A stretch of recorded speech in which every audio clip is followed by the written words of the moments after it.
छत्तीसगढ़ी गाने देखने के लिए हमारे YouTube चैनल को सब्सक्राइब करें और नए अपडेट्स जानने के लिए बेल आइकन के बटन को क्लिक करें।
देखो तो ना जाने का हो गे मोला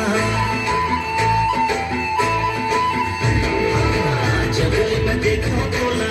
जाने का हो गे मोला हाय रे चांदी के बोला कैसे भुलावा बोला निदिया चुराए गोरी थे हाँ झिली आँखी में तोर डूब